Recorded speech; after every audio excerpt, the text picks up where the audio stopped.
Good morning. Today we will start from basics of heat transfer. Conduction, which is the mode of heat transfer. Conduction is transfer of energy from more energy particles of a substance to adjacent less energetic ones as a result of interactions between the particles. Conduction can take place in solids, liquids or gases. In gases and liquids, conduction is due to collisions and diffusion of molecules during their random motion. In solids, it is due to combination of vibration of molecules in the lattice and the energy transported by free electrons.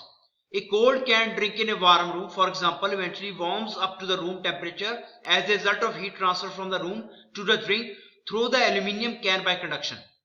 The rate of heat conduction through a medium depends on the geometry of the medium, its thickness and the material of the medium, as well as the temperature difference across the medium. So we know the wrapping of a hot water tank with a glass wool reduces the rate of heat transfer, and it also depends on the thickness of the insulation. We also know that hot water tank will lose heat at a higher temperature at higher rate when the temperature of room housing the tank is lowered. Means where tank is situated, its amount of heat loss depends on the surrounding temperature also. Now we will see the conduction through a wall. This is your wall with thickness del x. The area on the both sides is same. On this side of wall temperature is T1 and on this side of wall temperature is T2.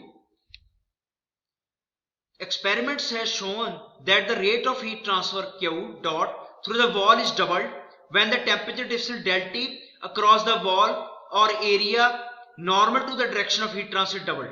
Means if this T1 and T2 difference will be doubled, the heat transfer will be doubled. And the heat transfer is halved when wall thickness is doubled. Means if your thickness of the wall instead of del x it is 2 del x, then your heat transfer will be half. So it means we conclude that rate of heat conduction through a plane layer is proportional to the temperature difference across the layer and the heat transfer area, but it is inversely proportional to thickness of the layer. So rate of heat transfer is proportional to area, this area of the wall. It is proportional to the temperature difference. Higher the temperature is, higher is the heat transfer, and it is inversely proportional to thickness. So we can combine in this equation Ka, that is thermoconductivity, A is area, T1 minus T2 temperature difference, del x is your thickness of wall, where K is your proportionality constant. The constant of proportionality K is the thermoconductivity of the material, which is measure of the ability of the material to conduct heat. So take this example here, which is copper and your silicon. The thermoconductivity of silicon is your 148 watt per meter degree Celsius, and for copper it is 401. You can see the amount of heat transfer here in this case is 4010 watt per meter square for 10 degree temperature difference, and here for 10 degree temperature difference it is 1480 watt per meter square. So the amount of heat transfer is directly proportional to the thermoconductivity of the material. So when the del x tends to 0, the equation reduces to differential form, which is Q conduction is equal to minus K dt by dx, which is Fourier's law of heat conduction. So this dt by dx is called temperature gradient, which is slope of temperature curve on Tx diagram at location x. The relation above indicates that the rate of heat conduction Q in a direction is proportional to the temperature gradient dt by dx, where negative sign is because heat always transferred from high temperature to low temperature. So this negative sign is to ensure heat transfer in the positive x direction is a positive quantity. Thermal conductivity, which is K, for different material thermal conductivity is different. For example, specific heat is 4.18 for water, and specific heat is 0.45 kilojoule per kilogram for iron at room temperature, which indicates that water can store almost 10 times the energy the iron can per unit mass. Same, thermoconductivity is a measure of material's ability to conduct heat. Higher the thermoconductivity, higher is the heat transfer. For example, K is equal to 0.608 for water and K is equal to 80.2 for iron at room temperature, which indicates that iron thermoconductivity is almost more than 100 times than that of water. So water is poor heat conductor relative to the iron. Thermoconductivity of material can be defined as rate of heat transfer through a unit thickness of a material per unit area per unit temperature difference. So if dx is 1 unit, temperature difference is 1 unit, area say 1 unit, this heat conduction is equal to thermoconductivity. Means if these three terms are unit, assume 1 unit, this 1 unit, this 1 unit, this, the heat transfer is equal to the thermoconductivity, or thermoconductivity will come to the heat transfer. It means the thermoconductivity of pure copper at room temperature is 401 watt per meter degree Celsius, which indicates that a 1 meter thick copper wall will conduct heat at a rate of 401 watt per meter square area per degree temperature difference across the wall. You can see diamond has the higher thermal conductivity. Similar copper, gold, aluminium, iron, mercury, the thermal conductivity is decreasing when you go in this direction. So air thermal conductivity is 0.026, which means it is insulator. So we can measure this thermal conductivity value with the help of experiment. Say this is your simple experiment setup which we will use to determine thermal conductivity. This is insulation. This is your electric heater. Upper side is insulated, bore side is insulated, in between you have sample material. Here temperature is T1, here temperature is T2. Now this material is fully insulated from three sides. So it means when heat is reached by this heater, the heat will flow only in one direction, that is from this direction to this direction. Thickness of material is given. Heat transfer will be equal to the heat generated by heater. So say heater is generating W dot E amount of heat. So same amount of heat will be transferred from this side in steady state condition. So you can measure the thermal conductivity by measuring T1, T2, Q we already had, that is equal to the heat generated by the heater, and thickness of slab is given. You can put all this in equation and you will get thermal conductivity. So you can use this equation. Q is given, area we had, area of slab, T1, T2 and thickness of slab is given. You can find K. On rearranging, you will get this equation.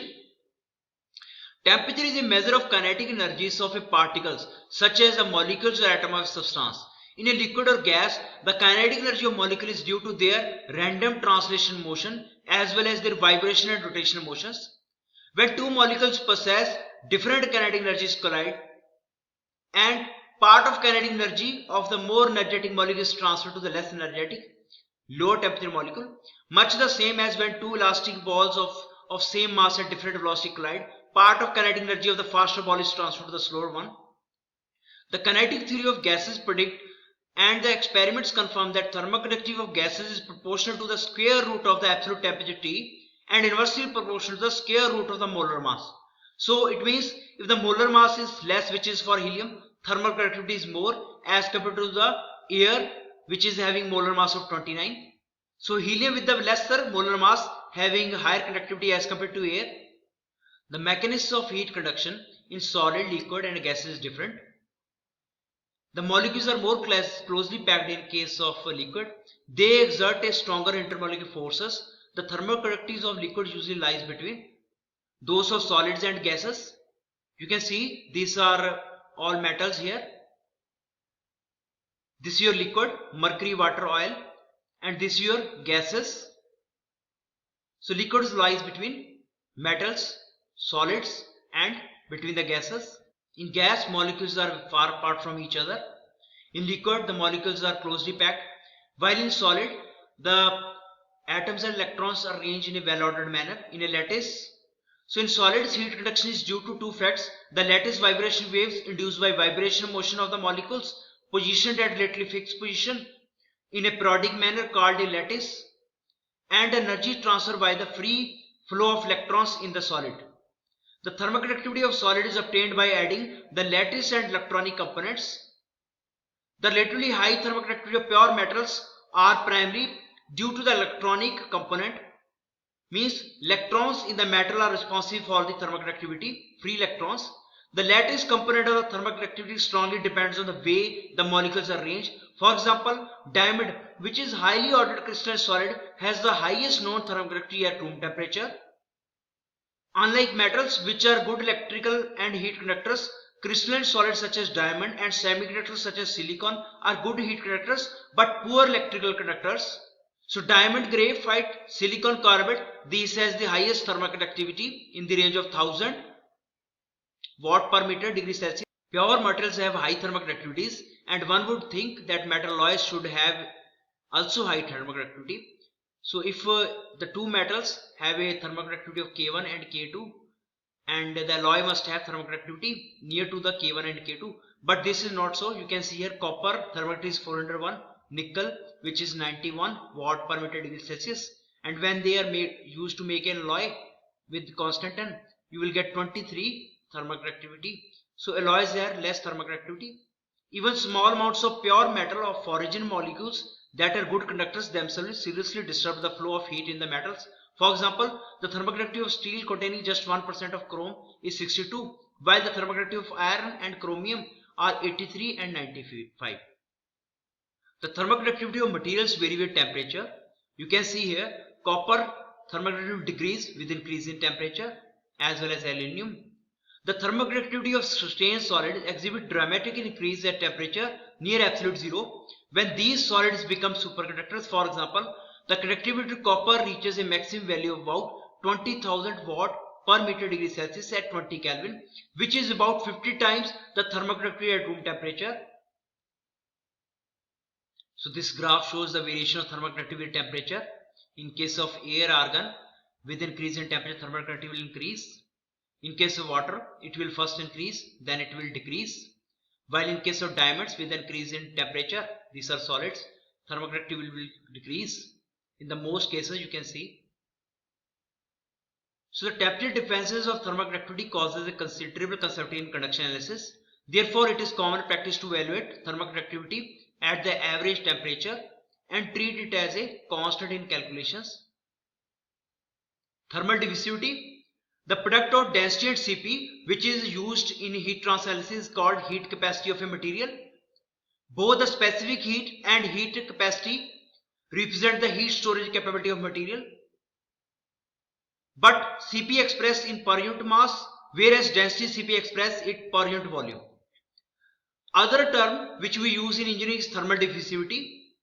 Thermal diffusivity is the ratio of heat conducted, that is K, to the heat stored, that is density into Cp.